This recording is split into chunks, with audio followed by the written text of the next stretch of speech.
तो मैं ये कहना चाहती हूँ कि आज की तारीख में जो इनको दर्द हो रहा है, ये दर्द उस समय कहाँ गया था कि जब कश्मीर के अंदर हमारे कश्मीरी पंडित जो हैं वो रो रहे थे, वो तड़प रहे थे, वो निकल कर बाहर जा रहे थे। वो दर्द उस समय कहाँ गया था?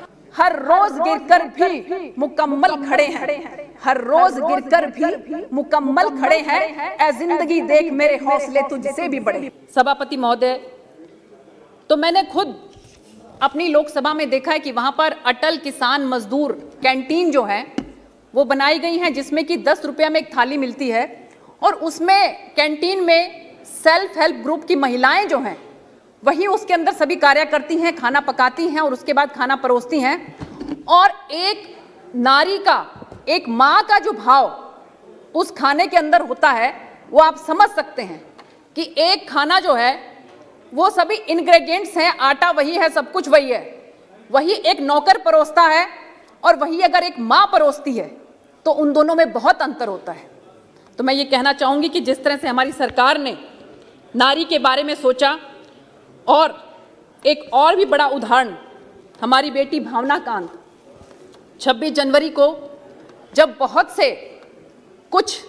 से तो नहीं, मैं कहूँगी कि कुछ ऐसे असामाजिक नवयुवक जो है वो किस जुनून के साथ हमारे तिरंगे का अपमान करने पे लगे हुए थे, तो हमारी एक बेटी भावना कांत जो है वो एयरफोर्स पायलट जो है हमारी 26 जनवरी पर हमारी गरिमा को बढ़ा रही थी।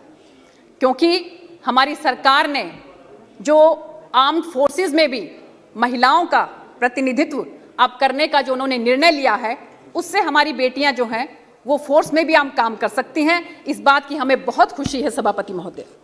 तो मैं ये कहना चाहूँगी कि जो बेड़ियां हमारी बेटियों को, हमारी माताओं बहनों को गांव में लगी थी, अब मुझे लगता है कि हरिवंश राय जी की वो पंक्तियां हैं वो बिल्कुल सार्थक महसूस होती हैं कि जो तुझसे लिपटी बेड़ियां समझना इनको वस्त्र तू, जो तुझसे लिपटी बेड़ियां समझना इनको वस्त्र तू, ये बेड़ियां पिघाल कर बना ले इनको शस्त्र तू, तू खुद की खोज में निकल, तू किस लिए हताश है, तू चल तेरे वजूद की समय को भी तलाश है।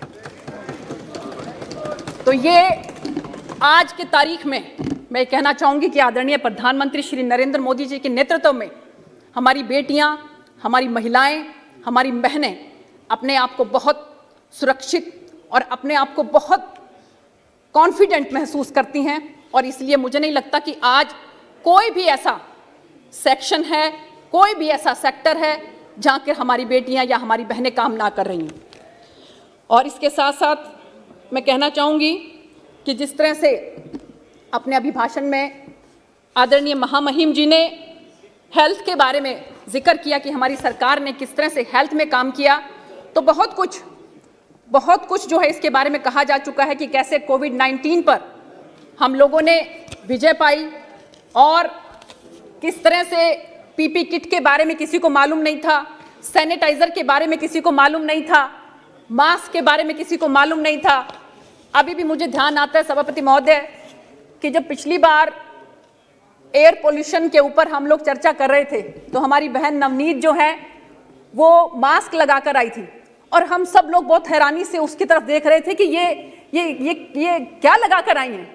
हमें क्या मालूम था कि इन्होंने शुरुआत कर दी और इसके बाद हम सब के सब जो है इस तरह से मास्क लगाएंगे। और आपने देखा कि किस तरह से हम जो है आज आत्मनिर्भर भारत की तरफ बढ़ रहे हैं, और उसी के तहत आप ये देखिए कि कोविड-19 की वैक्सीन हमारे देश में सबसे पहले हम लोगों ने बनाकर, ना हम सिर्फ अपने देश के सभी नागरिकों को फुल्ली वैक्सीनेटेड कर रहे हैं, बल्कि 100 के करीब देशों को आज हम निर्यात करने के लायक बन चुके हैं। और हमारे मनीष तिवारी जी कह रहे थे अपने भाषण में कि हमें मालूम नहीं कि ये हमारे भारतीयों का इम्यून सिस्टम है कि सरकार ने कुछ किया है। तो देखिए, आयुष डिपार्टमेंट ने बहुत अच्छी तरह से इसके अंदर पार्टिसिपेट किया, और ये वैक्सीन आने से पहले अगर देश को किसी ने संभाला तो वो आयुष डिपार्टमेंट ने संभाला। और ये आयुष डिपार्टमेंट, आयुष जो है वो हमारे देश की एक पुरानी परंपरा है कि किस तरह से आयुर्वेदिक दवाइयों से, किस तरह से तुलसी से, किस तरह से हल्दी से हम लोग अपने इम्यून सिस्टम को बढ़ाते हैं। हमारे आदरणीय मंत्री जी श्रीपद नायक जी, मैं बहुत भावभीनी श्रद्धांजलि अर्पित करती हूँ। उनकी धर्मपत्नी जो है आज वो हमारे बीच में नहीं है, लेकिन जिस तरह से उन्होंने आगे बढ़ाया और आयुष डिपार्टमेंट को संभालते हुए आयुर्वेदिक दवाइयों में हम सबके घर में किट पहुंची, सबको इस बात से अवगत कराया गया कि आयुर्वेदा जो है इससे आपका इम्यून सिस्टम बढ़ेगा। और वो बात करते हैं कि ये सरकार ने कुछ किया है कि नहीं किया है, तो मुझे लगता है कि उनको थोड़ा इसके बारे में सोचना चाहिए। और इसके साथ साथ मैं कहना चाहूँगी कि चीन ने हमें वायरस दिया और हमने सबको वैक्सीन दी, और आयुष्मान भारत में आयुष्मान भारत प्रधानमंत्री जन आरोग्य योजना, इसके तहत 1.5 करोड़ गरीबों को 5 लाख रुपए का मुफ्त इलाज करने का जो आदरणीय प्रधानमंत्री जी ने स्कीम चलाई है। मेरी अपनी लोकसभा में मैं बताने चाहती हूँ सभापति महोदय कि शायद, मैं कंफर्म नहीं करती इस बात को, लेकिन शायद हो सकता है कि पूरे हिंदुस्तान में जितने हमारे सांसद जो हैं उन्होंने आदरणीय प्रधानमंत्री जी को ये जो हमारे क्रॉनिक पेशेंट्स होते हैं उनके लिए रिक्वेस्ट की है, तो शायद मैं सबसे ज़्यादा उनमें मैंने उनको रिक्वेस्ट किया और उन्होंने उसको पूरा भी किया है। बहुत सी संख्या में हमारे भाइयों को इसका लाभ मिला है। मैं इस बात के लिए आदरणीय प्रधानमंत्री जी को बहुत बहुत धन्यवाद करना चाहती हूँ। और इसी तरह से 7,000 जन औषधि योजना के तहत जो केंद्र बनाए गए हैं ताकि हमारे गरीब भाइयों को सस्ती दवाइयाँ मिल सकें। मेडिकल शिक्षा के अंदर जो विस्तार किया गया है, 2014 से 387 से लेकर अब 562 जो है वो मेडिकल कॉलेज बनाए गए हैं। 50,000 के करीब स्टूडेंट्स अब अंडर ग्रेजुएशन और पोस्ट ग्रेजुएशन में जो है वो अब एडमिशन ले चुके हैं। और एक और बात मैं कहना चाहती हूँ सभापति महोदय की आत्मनिर्भर भारत, जिस तरह से 2018 की मैंने आपको बात की कि नारी शक्ति को ऑक्सफोर्ड लैंग्वेज ने Hindi word of the year घोषित किया, उसी तरह से 2020 के अंदर आत्मनिर्भरता को ऑक्सफोर्ड लैंग्वेज ने वर्ड ऑफ द ईयर जो है वो घोषित किया है। और ये आत्मनिर्भरता शब्द कहाँ से आया? ये आत्मनिर्भरता शब्द जो है आदरणीय प्रधानमंत्री जी ने जिस तरह से एक के बाद एक ये कहा कि हमें स्वदेशी को अपनाना है, वोकल फॉर लोकल। आप डिफेंस सेक्टर की अगर बात करें, 83 स्वदेशी जो लड़ाकू विमान हैं, आज HAL को हम उसका कॉन्ट्रैक्ट दे चुके हैं। 48,000 करोड़ रुपया उसके ऊपर खर्चा आने वाला है। रक्षा से जुड़े हुए 100 से अधिक सामानों के आयात पर रोक लगा दी गई है। देश में supersonic torpedo, quick reaction missile, tank, rifles, अनेक अत्याधुनिक हथियार जो हैं वो हम अपने देश के अंदर अब बना रहे हैं। न्यूक्लियर एनर्जी की तरफ हम तेजी से आत्मनिर्भर होते जा रहे हैं। पिछले दिनों 15 दिसंबर को आदरणीय प्रधानमंत्री जी ने कच्छ के अंदर दुनिया का सबसे बड़ा सोलर एनर्जी और विंड एनर्जी प्लांट जो है वहां पर लगाया, जिसके अंदर 30,000 मेगावाट जो है कैपेसिटी की सोलर एनर्जी और विंड एनर्जी जो है वो उसके अंदर उत्पादन उसका होगा। अभी मुझे थोड़ा समय चाहिए। देखिए सभापति जी, अभी तो शुरू हुआ है जी। तो मैं ये कहना चाहती हूँ जी, और मेरा सुनिए जी, मेरा सभी माननीय सदस्यों से अनुरोध है, ये कृपया समय का ध्यान रखें। जी जी जी। 12 बजे रात तक हम चर्चा करेंगे, तो भी हमको समय की ध्यान रखने की आवश्यकता है। जी बिल्कुल प्लीज सभापति जी, मैं बिल्कुल इसलिए वो बातें वो बिल्कुल मैं डेटा रिपीट नहीं कर रही हूँ जो ऑलरेडी सभी बोल चुके हैं। बहुत वक्ताओं की संख्या बहुत ज्यादा है। जी जी। तो मैं यही कहना चाहती हूँ कि कृषि के अंदर अगर हम बात करें, देखिए, क्योंकि अगर कृषि की बात नहीं करेंगे तो आत्मनिर्भरता का कोई औचित्य नहीं रह जाता है। तो मैं ये कहना चाहती हूँ कि कृषि से हमने देखा कि ऐसे समय में किस तरह से हमारे किसान भाइयों ने जो है वो एक ऐसे रिकॉर्ड उत्पादन करके जो है हमारे सभी देशवासियों का पेट जो है भरा। क्योंकि एक समय था कि जब हम अमेरिका से हम निर्यात करते थे अनाज, लेकिन अब की बार आदरणीय प्रधानमंत्री जी ने किस तरह से 80 करोड़ जो है वो लोगों को अनाज पहुंचाया और कितने महीनों तक मुफ्त में पहुंचाया। वो सिर्फ इसलिए पहुंचा सके क्योंकि हमारे किसान भाई जो हैं उनकी मेहनत की बदौलत और आत्मनिर्भर भारत की बदौलत हम ये सब कर पाए। आप ये देखिए कि जिस तरह की प्रोक्योरमेंट हुई है, अब की बार की जो प्रोक्योरमेंट है, चाहे हम गेहूं की बात करें, चाहे हम जो है वो दालों की बात करें, सबसे ज़्यादा जो है वो रिकॉर्ड प्रोक्योरमेंट हुई है कॉटन की, कि कहाँ पर सिर्फ 60 करोड़ जो 2013-14 में हुई थी वो अब की बार 25,900 करोड़, और इसीलिए मुझे लगता है कि आदरणीय प्रधानमंत्री जी ने अब की बार जो प्रोविजन रखा है, हमारी वित्त मंत्री जी ने जैसा कि बताया कि 7 टेक्सटाइल पार्क जो है वो बनाए जाएंगे ताकि उसकी खपत ठीक तरीके से हो सके। पर ड्रॉप मोर क्रॉप, मैं बताना चाहूंगी आपको सभापति महोदय कि हमारे हरियाणा के अंदर आदरणीय मुख्यमंत्री जी एक स्कीम लेकर आए, मेरा पानी मेरी विरासत। वो इसलिए लेकर आए थे क्योंकि हमारे वहां पर चावल जो है उसकी खेती होती है और उसमें पानी बहुत लगता है। तो हमारे मुख्यमंत्री जी जब ये स्कीम लेकर आए तो उन्होंने कहा कि जहां कहीं भी उन्होंने कुछ क्लस्टर जो है वो डिवाइड कर दिए, कुछ जोन, कि इन जो ये वाले जो जोन हैं इनके अंदर आपको चावल की खेती नहीं करनी है।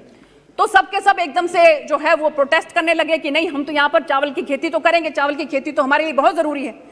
तो आदरणीय मुख्यमंत्री जी ने कहा कि जहां पर पंचायत की जमीन है वहां पर जो है चावल की खेती नहीं होगी और बाकी सबको चॉइस है, ऑप्शन है कि अगर वो चाहे तो करें और अगर वो नहीं चाहे तो नहीं करें। अगर वो नहीं करेंगे तो उनको 7,000 रुपया पर एकड़ के हिसाब से पैसा मिलेगा। 2,000 रुपया मिलेगा बुआई पर और 5,000 रुपया मिलेगा वेरिफिकेशन पे, और 50,000 एकड़ का उन्होंने टारगेट रखा। आप देखिए सभापति महोदय कि अगर हमारे किसान भाइयों को प्यार से समझाया जाए तो मुझे लगता है कि वो समझते हैं। 50,000 एकड़ का हमने टारगेट रखा, 80,000 एकड़ जो है किसान भाई हमारे आगे आए और उन्होंने कहा कि ठीक है जी, हम यहाँ पर चावल की खेती नहीं करेंगे।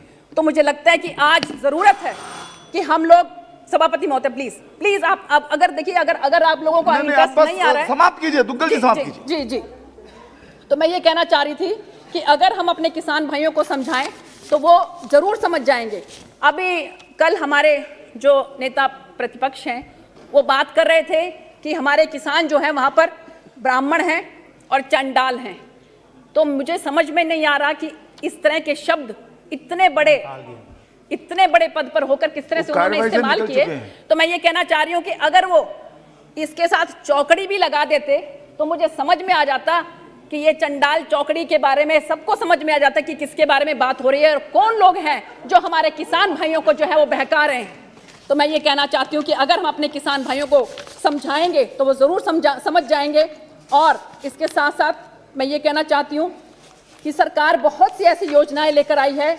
आदरणीय प्रधानमंत्री जी चरैवेति इस मंत्र को चरितार्थ करते हुए कोरोना काल में भी जितने उद्घाटन, चाहे हम जो है वो अटल टनल की बात करें, चाहे हम 4 धाम की बात करें, वो अपनी गति से धीरे धीरे हम लोग आगे बढ़ते रहे।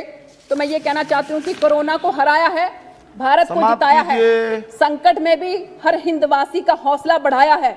खेती खिले, किसान खुशहाल हो, बड़ी सोच के साथ बड़ा दिल दिखाया है। वंदन अभिनंदन करता जन जन, मोदी जी ने विश्व भर में भारत का लोहा मनवाया है। तो इसके साथ साथ मैं ये कहना चाहूंगी कि अभी हमारे बहुत ही आदरणीय हमारे बड़े हैं, हमारे बुजुर्ग हैं, आप लोगों के समक्ष अभी इन्होंने अपना अभिभाषण दिया। मैं बहुत इनका सम्मान करती हूँ क्योंकि मुझे लगता है कि शायद सबसे ज्यादा उम्र जो है आज इन्हीं की होगी यहाँ पर।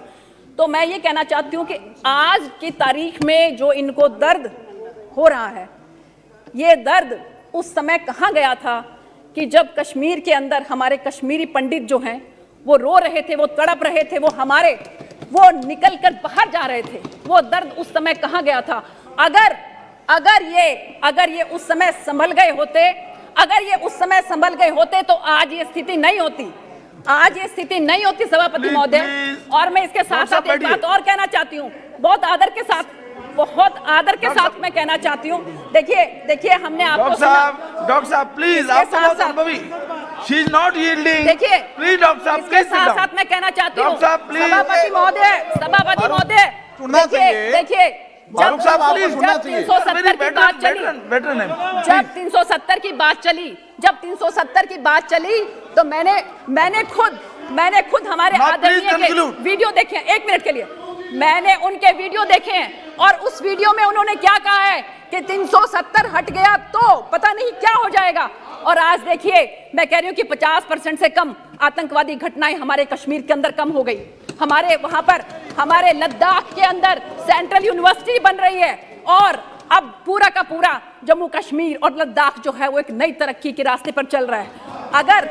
अगर मैं देखिए, और मैं बहुत आदर करती हूँ, बहुत अच्छी तरह से इन्होंने आज ये जिस तरह से एक्सेप्ट कर रहे थे, मैं दिल से सम्मान करती हूँ। आज ये बिल्कुल इसको एक्सेप्ट कर रहे हैं और हम मिलजुल कर ही चलेंगे तभी ये देश आगे बढ़ेगा। जी एक मिनट, मैं आखिरी अपनी पंक्तियां जो है आप लोगों के सामने बस कहना चाहती हूं कि आदरणीय सभापति महोदय, आपने मुझे बहुत समय दिया, मैं इसके लिए आपका बहुत बहुत धन्यवाद करना चाहती हूं। एक शब्द मैं आपके सामने बस ये कहना चाहती हूं कि गरीबी हटाओ 70 साल से ये नारा दिया गया, लेकिन जो काम हमारे आदरणीय प्रधानमंत्री जी ने किया, गरीबी असली में ऐसे नहीं हटती, गरीबी हटाने के लिए काम करने पड़ते हैं। तो मैं कहना चाहता हूं कि सोचने से कहाँ मिलते हैं तमन्नाओं के शहर, सोचने से कहाँ मिलते हैं तमन्नाओं के शहर, चलना भी जरूरी है मंजिल को पाने के लिए। बहुत अच्छा। और सभापति महोदय, और देखिए इसी के तहत देखिए ये कहते हैं कि हमारा किसान की आमदनी नहीं बढ़ रही, इसलिए हम लोग ये कानून लेकर आए हैं और आदरणीय प्रधानमंत्री जी ने खुले दिल से निमंत्रण दिया है कि आप जो सुधार चाहते हैं कि ये सुधार करिए, वो सुधार करने के लिए हम तैयार हैं।